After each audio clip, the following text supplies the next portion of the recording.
হরে কৃষ্ণ। গতকাল ভাগবতীয় প্রোগ্রাম ছিল মানিকগঞ্জের বড়াই। সেখান থেকে যখন আমি রাত্রি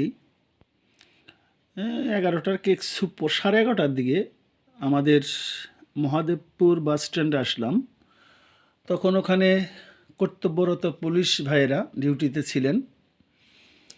আমার সিএনজিটা নিয়ে যখন আমি ওখানে পৌঁছালাম, তখন আমার সিএনজিটাকে ওনারা সিগন্যাল দিলেন, আমি দাঁড়িয়ে গেলাম। দাঁড়ানোর পরে ওনারা সিএনজিকে বললেন, তোমাকে রিকোজিশন খাটতে হবে। আমার সিএনজি অবশ্যই ঘিওর থানার ছিল, আর ওটা ছিল আরিচা থানা, শিবালয় থানা। তো যাই হোক, পরে এইচআই সাহেবকে আমি বললাম যে আমি তো প্রতিদিনই এরকম রাত্রে ঘুরি, প্রোগ্রাম থাকে, ধর্মীয় প্রোগ্রাম। তো এখন আমি ওদের নিয়ে গিয়েছি, এখানে তো ওদের খাওয়া দাওয়া হয়নি, ওরা ক্ষুধার্ত। উনি বললেন, কেন খাওয়া হয়নি? যে না, ওখানে ফল দিয়েছিল, 2 টুকরা ফল পেয়েছে। তো এখন আমাকে বাড়ি পাঠাতে হবে, আমি তো আর রাত্রে থাকতে পারবো না এখানে, আমার কালকেও প্রোগ্রাম আছে। এই যে আজকে ওই মাত্র প্রোগ্রাম সেরে আসলাম। আসলে মানবিকতা কিন্তু সবারই আছে, এটা কিন্তু অস্বীকার করার নেই। ধন্যবাদ আমার আরিচা থানার এসআই মহোদয়কে। উনি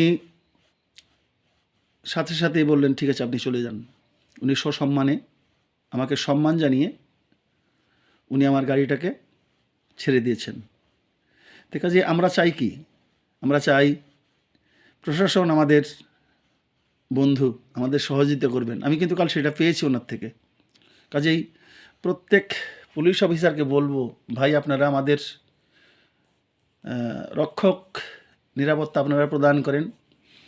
আমরা যারা এভাবে চলাফেরা করি, অনুগ্রহ করে আমাদের এই সমস্যাগুলোকে বিবেচনায় এনে আমাদের একটু আনুকূল্য দান করবেন, যেমন কালকে করেছেন আমার আরিচা থানার এসআই মহোদয়। ওনাকে অনেক অনেক ধন্যবাদ। আবার হয়তো ওনার সাথে আবার দেখা হবে কোনো একটা সময়, কারণ আমি রাস্তায় চলাফেরা করি। সবাইকে ধন্যবাদ, সবাই ভালো থাকবেন। কালকে চলে যাবো আবার বাইরে, কালকে যাবো সিঙ্গাটিঙ্গার ওই কিন্তু বান্দুরা টান্দুরা এই সমস্ত এলাকায় 3 দিন থাকবো। তো সেই জন্যেই প্রশাসনের লোকদের আপনারা অনেকেই মন্দ বলেন, এবং সবাই ভালো আমি সেটাও বলবো না, সবাই মন্দ আমি সেটাও বলবো না।